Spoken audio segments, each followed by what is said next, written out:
Thank you for joining us for the author visit at the Waunakee Public Library. Today is June 22nd, 2020, and we have with us today Rex Owens from Sun Prairie for our author visit.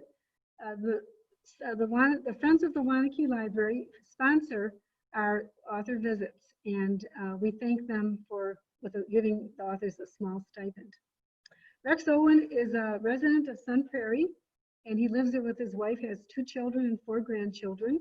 He started writing as a retiree, so this is a recent endeavor for him. He also has a radio show on Sun Prairie Radio 103.5. 103.5, and they are actually, he talks about it's discussions with authors, editors, publishers, and book lovers. So that sounds like a very interesting interview. And that's from 10 to 11, the first and third Monday of the month. I also want to say that he is a member, or you're a board member of the Sun Prairie Public Library. And I guess that's it. So this is going to be a little different format. I'm going to be asking questions and Rex will be answering, and that is the format that the author has requested. So we try to, accommodate them. This is my first, interview, so we'll see how it goes. And I'm being recorded, so at least I'll know how to improve myself at the next one. You'll do fine. Okay, great. So it says that there's 2 people waiting, so I'm going to let them in and admit. So, okay, so now they're going to be on. If you could, Linda, if you could, those of you that have participated, if you in your lower left-hand corner, if you could hover over the lower left-hand corner, and you'll be able to stop audio and your video, so that just Rex and myself are on the screen. If you hover in the lower left-hand corner. There, okay, if the 2 of you can do that, then we'd be all set. They have audio, okay. All right, here's another, this will be, I've got another one joining us, so people are coming in as we speak. So I think I can.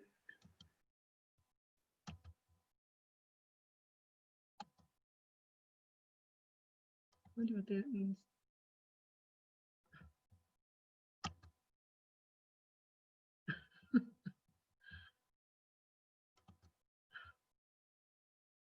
Okay.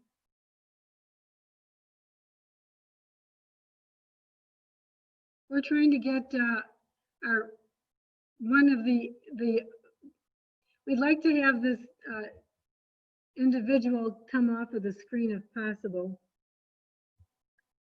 You can't figure out how to do it? Can you just do audio only? I don't think I can do it. You would think I could be able to do that from here. Okay, well, if you could, I think I'm going to put you on speaker view, Rex.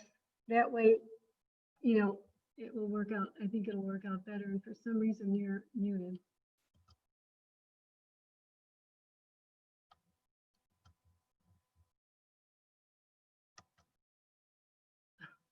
Can you unmute yourself, Rex?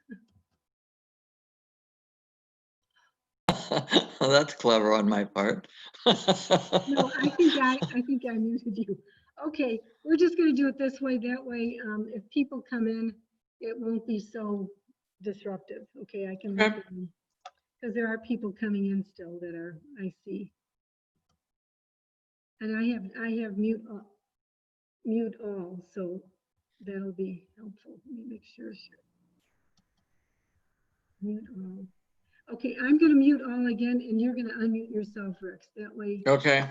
As people, I think that maybe I did do that. Okay. I think we're okay. I think we're okay. No, you don't have to do anything. Okay. All right. Why don't we start again? Since, Okay. since this is going to be recorded. Thank you all for coming tonight. We have to the Waunakee, Friends of the Waunakee Library sponsored author visit. Tonight we have with us Rex Owens of Sun Prairie. Rex started writing as a retiree, and he's written 3 books, as you see in the background: Murphy's Troubles, Out of Darkness, and Dead Reckoning. Tonight he's going to specifically talk about his 3rd book in the Troubles, Irish Troubles series on Dead Reckoning. Rex is a board member of the Sun Prairie Public Library, and he also has a radio show on Sun Prairie Radio 103.5. And it's called My World, and welcome to it. And he, in the radio show from 10 to 11 on the 1st and 3rd Mondays of the month, he has discussions with authors, editors, publishers, and book lovers. So it won the 2018 Best of the Midwest Media Fest Achievement Award. So thank you for joining us tonight, Rex. And let's begin. We're going to be doing a question and answer format. So, Okay, I'm ready. are you ready? Nothing else you want to add to that introduction? No, that's fine. That's Okay. excellent. Thank you. All right. So let's start out with, why did you choose to place your novels in Ireland? What happened is, when my youngest son graduated from high school, he and his best buddy in the world decided they would give themselves a treat and spend the summer in Europe, because my son's friend is pure Irish and still has Irish relatives living in Northern Ireland, North Ireland, I should say, not Northern Ireland. And so what they would do is they flew over to Ireland. They would work on the sheep farm until they raised some money, and then they would dash off to Paris or Amsterdam. And they did that for a summer. They were hoping to get work passes, but that didn't happen back in those days. And he ran out of money. So he had to contact me, and I had to send him money so I could fly home. And for reasons I still don't understand, he brought me like a suitcase full of Irish Times newspapers, because he thought that would placate me from him not watching his funds and losing his money. And when I read those newspapers, their journalism is totally different from ours. And I read stories about children being harmed in what they call the peace zones in Belfast, Northern Ireland. And so as I read those stories, I wondered to myself, what would it be like for a family to have that to a child, have that happen to a child? And so that then became the kernel that started the first book, Murphy's Troubles. So that's why the first 3 are in Ireland. Okay. Well, I'm sorry. What happened to the children in Ireland that was devastating? That you? They throw Molotov in Belfast, Northern Ireland. The city is divided by 13 miles of walls. They separate the Catholic population from the Protestant population, and where the walls intersect, they create a space that they call a peace zone. And in theory, everyone has agreed that in the peace zone, nothing bad happens. Well, they're Irish, so they totally ignore that. And what was happening is, both the Irish and the Protestants would take turns throwing rocks over the wall, throwing bottles over the wall, and throwing Molotov cocktails over the wall. And the stories I read were about children who were burned because people were throwing Molotov cocktails over these walls. Oh, so they were just innocently playing nearby, and all of a sudden something would come over the wall. Right. And if you've ever seen pictures of Belfast, Northern Ireland, there is no space. They don't have green space like we do in our cities. It's just incredibly dense. And so the only areas that these children have are these peace zones. So they're completely innocent victims. Okay. Oh. Does that happen today still? It doesn't happen today yet, at least not that particular thing. But Northern Ireland is still a complete travesty. They haven't had a government for over 2 years, because the two sides, the Republicans and the Catholics, can't agree on the very fundamentals of having a government. So the Catholics just said, okay, we're not going to participate, and walked away. And so they haven't had a central government for over 2 years. Oh, okay, I did not know that. And I Yeah, didn't realize that the IRA was the first designated terrorist organization by the United Nations. they were. Yeah, that I read that. So. Yeah. Okay, oh boy. Okay, so what do each of your titles mean? Murphy's Troubles, Out of Darkness, and Dead Reckoning. Do they have any? Okay. The period from 1968 to 1998 in Ireland is called the Troubles because it was this long 30-year period of guerrilla warfare and political disruption. And so the Irish themselves call that era the Troubles. And I wanted to call the first book Murphy's Troubles because the main character, Ian Murphy, is intricately involved in the Troubles. He's an IRA member. And as a result of his activities in that, he has his own personal troubles that he actually puts himself through. Okay. So it's kind of a use of words between Irish, the Irish Troubles and Murphy's Troubles. Okay. And then the second book, Out of Darkness, I wrote this book right at the time when Robin Williams committed suicide. And that affected me for a very long time. I just loved Robin Williams. I loved his comedy. And I learned after his suicide that he often said that what depression wants is it wants you alone in a room by yourself with some instrument that you can commit suicide. And Robin Williams actually attempted suicides many times until he was successful. And he referred to that as his dark place, his darkness. So in the second book, Ian Murphy struggles with his own attempt to conquer his own darkness. I didn't realize Robin Williams had several tries at he did. Suicide. Yeah. Actually, he tried cutting his wrist several times, and for reasons, it's technically I don't know, but he wasn't successful. And of course, in the end, he hung himself. Yeah. So, yeah. But at least in the third book, he's reckoning with his darkness, and right. So Dead Reckoning, what's that mean? And Dead Reckoning is a naval term, actually. Back before, when you were using just a compass and a sextant to look at the sky at night, one of the ways they navigated was called Dead Reckoning. And what they would do is simply record in the evening where they were, and then the next evening they would look at the sky and record where they're at. And when you compare the two, you can tell how far you've gone and where you're at. That's called Dead Reckoning. So then I used that as a metaphor for Ian in his life, Dead Reckoning, what he has struggled with in terms of trying to understand himself and try to somehow demonstrate to the Irish people, first revealing his secrets finally. He finally opens up himself about that. And then he offers an act of contrition as his way of resolving his own internal struggles.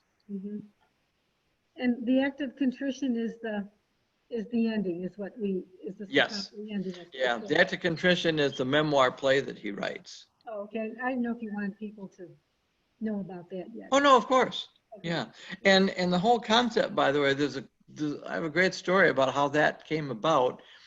I met an Irish couple several years ago who came to a reading that I did of my first book, and after the reading was over, they came up to me and they said, "Boy, this is a great book, and we enjoyed reading it. Is it based on the life of Danny Morrison?" And I looked at them and said, "No, because I have no idea who Danny Morrison is." Well, as it turns out, Danny Morrison was a playwright and author in Northern Ireland. He was a member of the IRA. He was actually like the press secretary of the IRA. And he was jailed. And while he was in jail, he wrote a novel about his experience about being in the IRA. And the novel was so successful, he then wrote a play about based on his own book. Well, these friends that I met said, well, just email Danny Morrison and tell him what you're interested in, and he'll help you out. I thought, yeah, right, sure. Well, I did write Danny Morrison an email, and he sent me his play. Wow. Free of charge. And so that idea that you can write a play about your own experiences, like a memoir, is where I got the idea for doing that in Dead Reckoning. Oh, okay, that's neat. Wow. Did he? You never met him though. He never. No. And it's funny. Of course, after I got the play and I read it, I had a lot of questions, and I did write him again with some questions, but he never answered after that. Okay. Yeah. Well, that was nice that he even answered you the first time. Yeah, that's what I thought. Yeah. Okay. So why did you write a trilogy? Actually, that was accidental. I had no intent of writing a trilogy when I started.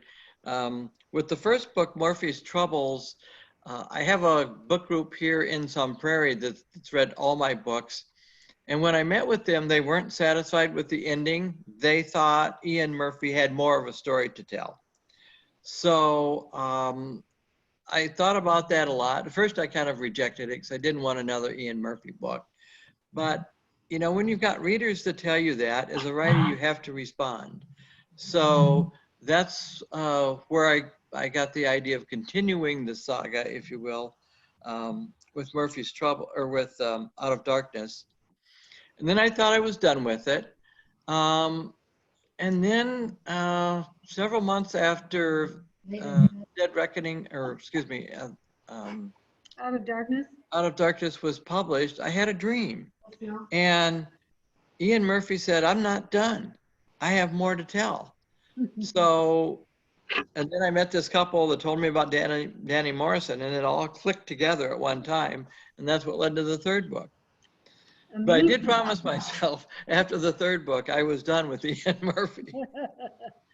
Amazing timing on that part.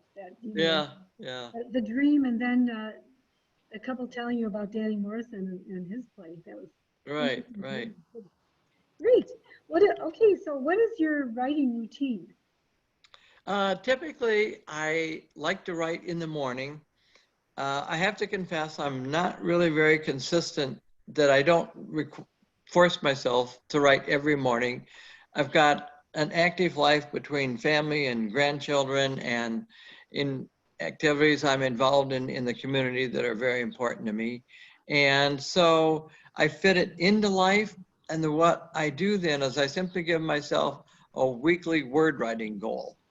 And if I exceed the goal, that's fine.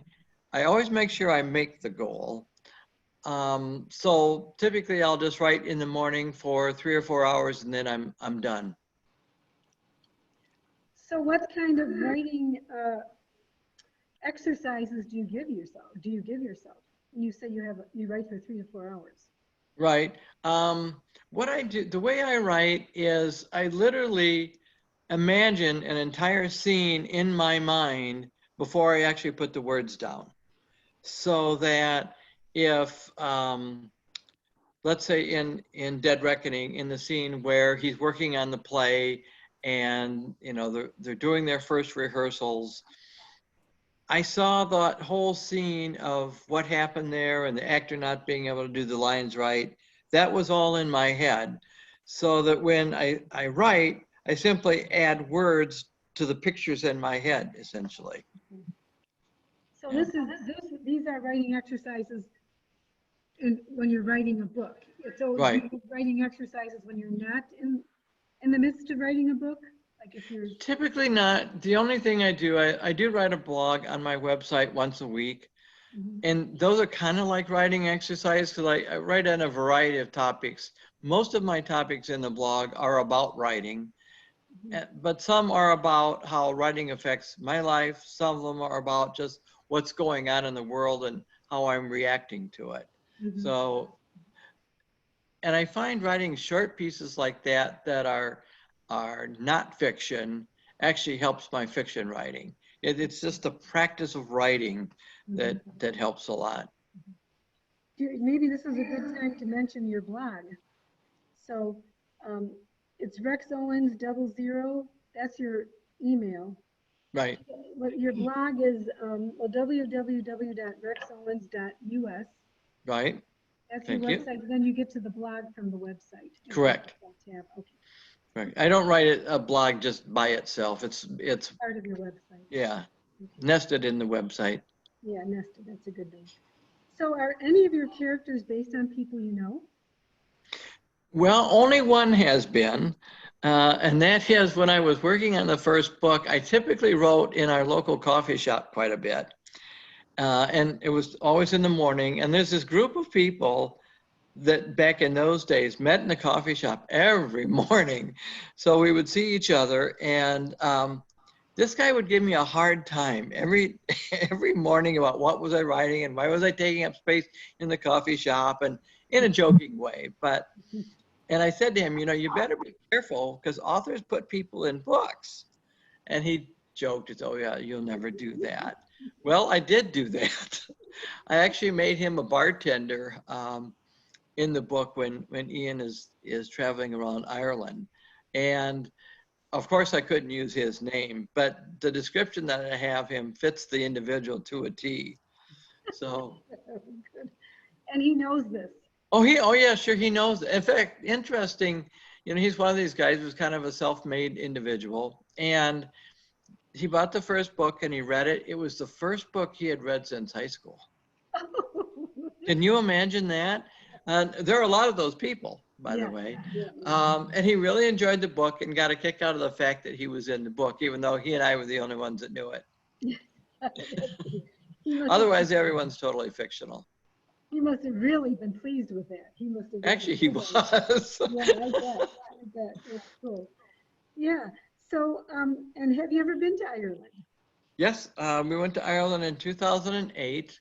We went with a tour group, and I before publishing the book, I was still definitely writing on it then. I had to hear the language, I had to experience the geography, and try to absorb as much of the culture as I could in a couple-week period. And so we did a tour of the southern portion of the Republic of Ireland. And I'll never forget, we got off the plane and we were met by an individual who's going to be our bus driver. And he said, "Welcome to Ireland. We are the 6 counties and the 26 counties." Mm-hmm. The 6 counties referring to Northern Ireland, and the 26 counties referring to the Republic of Ireland. And I thought, I don't think that's a line. He honestly meant it. That's the way they thought of their country. Yeah. And it would be like if we would someone would visit the United States and they'd say, "Well, we're the 50 states and there's X number of Confederate states and there's X number of Northern states." It's that stark of a contrast. Do you know if you go to Northern Ireland, do you need a passport from Ireland if you're an Irish citizen to go to You Northern do not Ireland? know. No. Yeah. Although that may change with Brexit. Yeah, right. Yeah.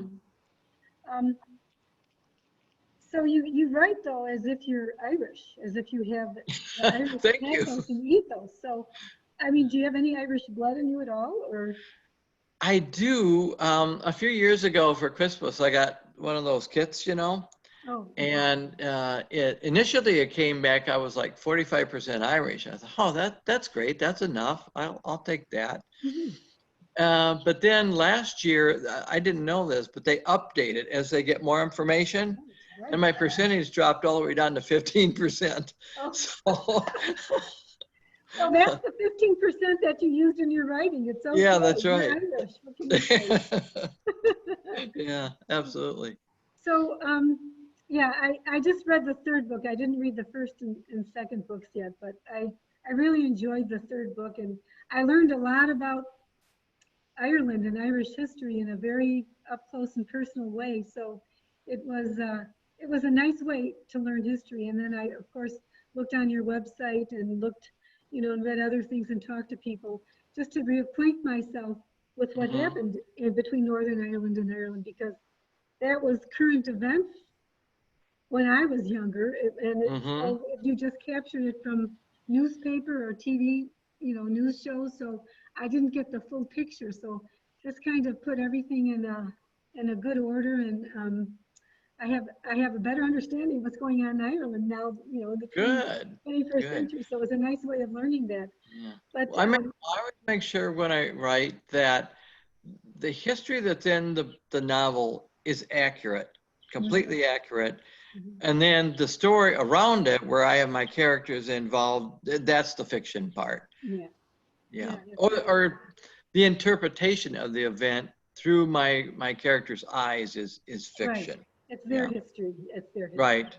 Um, so would you classify your books as historical fiction then, or what were the, I think you brought Well, in a different name.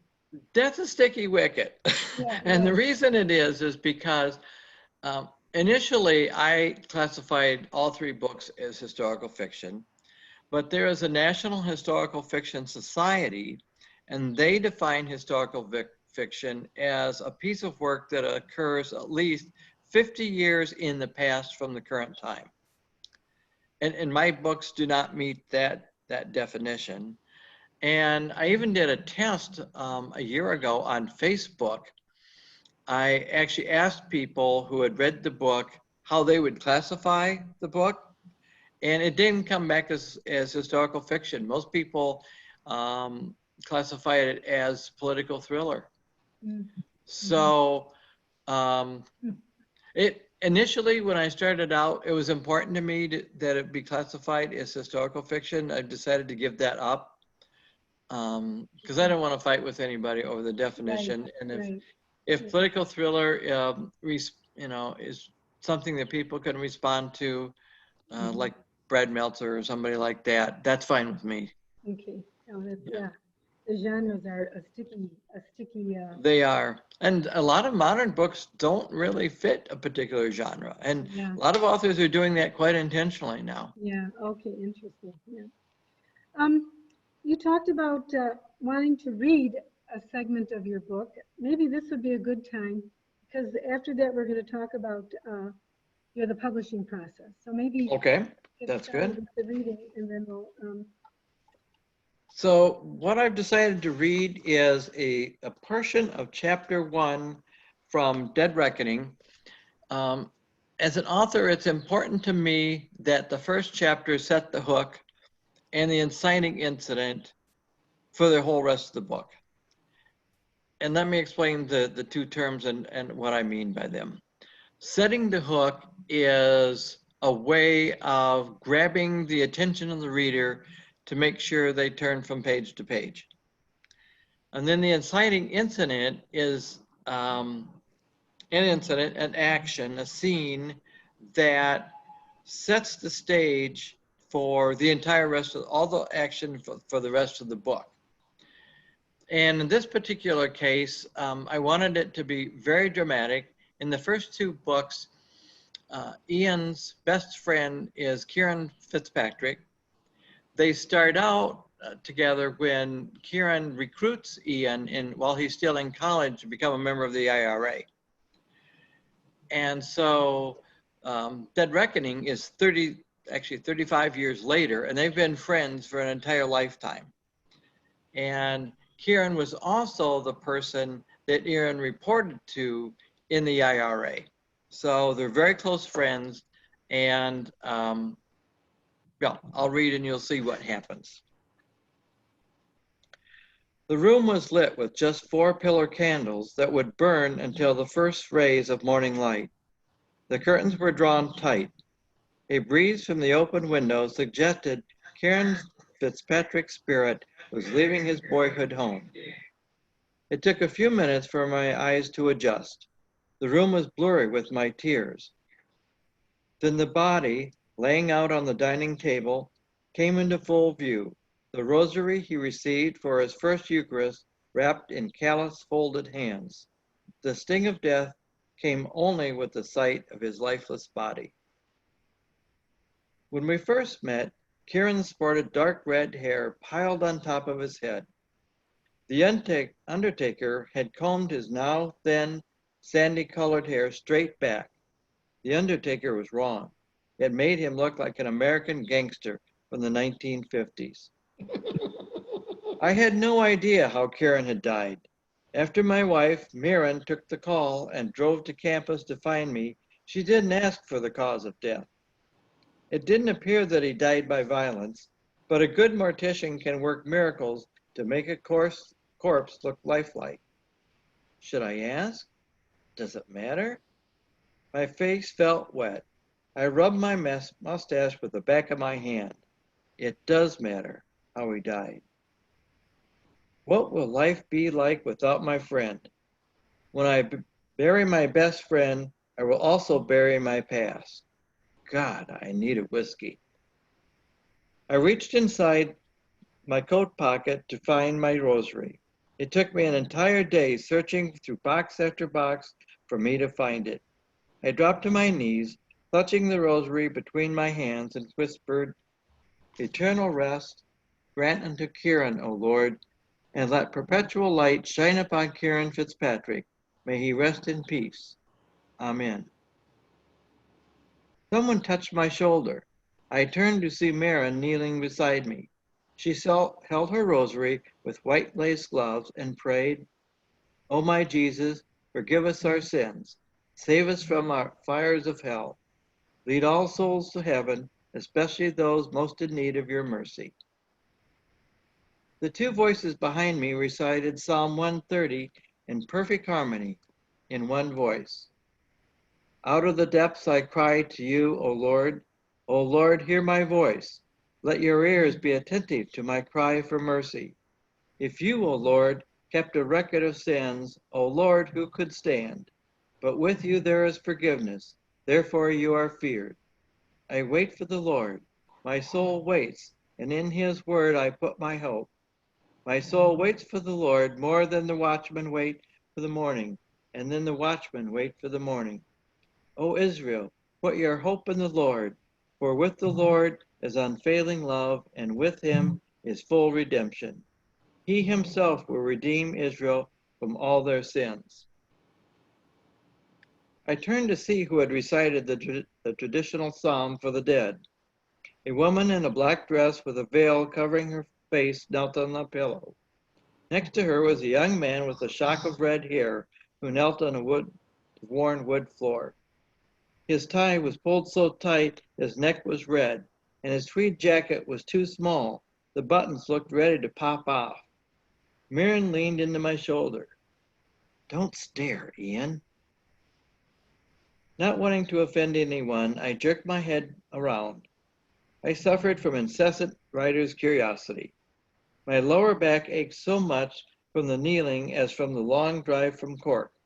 The clock on the mantel had been stopped at 5. I didn't know if he had died at 5 in the morning or 5 in the evening. Mirren leaned close and whispered into my ear, I need to check on the room. You can stay here. I won't be long. What room? I had no idea what she was talking about. I booked a room at May Kelly's bed and breakfast. It's close by. I wrapped my arm around Mirren and hugged her. I wanted to kiss her, but thought it would be in bad taste, and settled for whispering a heartfelt, thank you. Mirren left so as not to disturb the small group of mourners. I didn't recognize any of the people surrounding his body. I couldn't imagine why there were so few. It was still early evening. I hoped there would be more later. I leaned forward to get up. Along with a sore back, my knees were stiff. I was numb, unable to grieve, but at least I hadn't sunk into my dark place once again. I hadn't been there in months. I wonder if it's possible to live without Kieran, without a past. Jesus, I could use a whiskey. It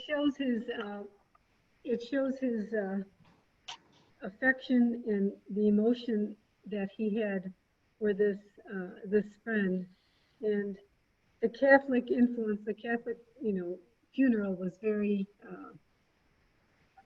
was a very big part of, of the scene. Um, he also, did he talk about having a keen? At one point, you used the word keen. I wanted to give a keen to for a friend that died. Do you know what that means? I mean, it was kind of, Sure. A keen is a dirge. It's a song that's written that tells the life story of the dead person. mhm. And it's extremely traditional Irish. You have to be very traditional Irish to do this. I'm not sure if you would go to a funeral in Ireland today, you would actually hear that. Um, and in the book, it's one way that Ian deals with his grief, that he insists that he write to Keane for his friend Kieran. Mhm, mhm. Okay, yeah, that's neat. It just talks about how long and how emotional Irish funerals are. I mean, Mm-hmm. you just They are. They read, go for days. yes, and you talk about the whole life, and everybody expresses themselves, and it seems like I would want a whiskey too after that. I don't drink that much, but yeah, and of course, the young man in the pew that was sit with the woman in black becomes a major character later on Yes, he does. as the novel progresses. Yeah. That's kind of cool. Okay, well, you've just had a taste of Dead Reckoning, and we hope you can purchase some of these books. We have a website of Henschel House. I guess Henschel House is the publishing company. And how did you find Henschel House? It's kind of a nice local publishing company. Yeah, it is. It is. I'm part of a network of authors around Wisconsin, and a friend of mine published his first book with Henschel House. And about 2 years ago, he was saying to me, "Gee, there's this wonderful woman in Milwaukee, and she published my book, and I'm sure she would be interested in your book too." And we were all three of us at a Wisconsin Writers Association conference one Saturday, and I was selling books that day. And so he introduced me to her. And as it turns out, we spent the afternoon together talking. And so I gave her copies of all three of the books. And on Monday, I got an email from her, and she said, "I would like to offer you a contract for all three books." And I said, "Yes." So on October 31st, which I thought was a significant day, it is in Mystic, Ireland. Mm-hmm. Being Halloween, All Hallows Eve, I Hallelujah. thought that was an appropriate time to sign a contract. So, Good. and the other good thing that she did right away for me is I designed the covers of the original books, and that's not my field. So and she politely offered to have all three covers redesigned, and I said yes. And she said, "How do you want to be involved?" And I said, "Not at all." And I think she did a great job. She did. She did. Yeah, the covers that are out there now. Yes, right. They're beautiful. Yeah. Well, that's great. Now, would you like us to show I can share the screen of Henschel Yeah, House, sure. because as far Sure, as the Henschel House purchasing books, you said you can purchase books through you right? directly, or through Henschel House or Amazon. Or Amazon. Those three Yeah. avenues, yes. So let me see if I can show them the Henschel House. Let's see. Here we go. So this is the Henschel House. There it is. Everybody see that? Can you see it, Rex? Yes. Okay. So through Henschel House, it says you can purchase the books, and it's let's see, the website. You can purchase them individually too. Okay, they're They're $45. $16.95 individually, or $45 for the three. Okay, so it's HENSCHEL House, HAUS, Publishing in Milwaukee. And as far as you're concerned, it's best to purchase them through the publisher or directly through you, through your website, which is, Simply as a matter of business, it would be best to publish through Henschel House. okay, to purchase through Henschel House. Okay. Right. Okay, so I mean, I'd be more than happy to sell people books, but she is my publisher, so okay. she deserves to make a little money off of it too. Yes, She's okay. invested in me, you know. Yes, right, okay. Yeah. So this is the website to go to. And you're welcome to, to do that. And also the Waunakee Library has purchased, we have a local author section, so we also have his books in our local author section. You could. And they are also at the Sun Prairie Public Library. And Sun Prairie, Yeah. hopefully they'll be at other libraries. So Yeah. also, I wanted to ask you one other, I know we ran a little over because we had a little bit of a rough start with trying to figure out how not to get people, the participants' video off. That was a little. Sure. I'll try to work on that for the next author visit. But so you do have another writing project, I understand. I do. What are you do. working on now? I intentionally took about 6 months off after publishing Dead Reckoning. Plus, frankly, I had to spend some time doing some marketing and attending Irish Fest. I attended the La Crosse Irish Fest, the Milwaukee Irish Fest, and made the rounds to libraries and speaking engagements. So I intentionally took time off from writing. And the only thing I knew at that point is I just didn't want to write anymore about Ian Murphy. I needed to be done with Ian. I think Ian needed to be done with me. And I was driving around town doing errands one day, and NPR radio did a program on the Peckhorse Librarians of Kentucky during the Depression. And this was a federal program. It was the only program during the Depression that was exclusively targeting women to give women jobs. And the terrain in Eastern Kentucky is terrible. They don't have roads. It didn't, actually don't have many roads now. But especially back in the 1930s, they didn't have roads. So people didn't have access to libraries and so forth. So what this program did is it hired women at the time, $30 a month to ride horseback or mule into the hills and deliver books to people to read. And soon they discovered that the illiteracy rate was very high.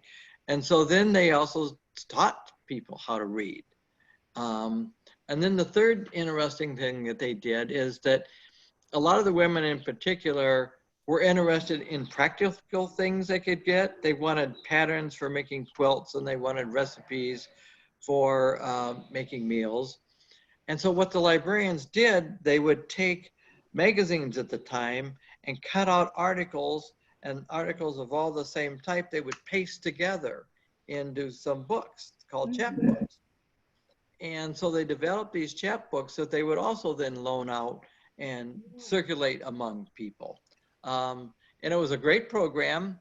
It ran until roughly 1941, and actually ended because of getting ready to enter the war. And the impact they had on people and people's lives was just amazing. So I thought, that's a great story. That needs to be written about. And I did my initial research, and there were some academic writings on it at the time, but no fiction.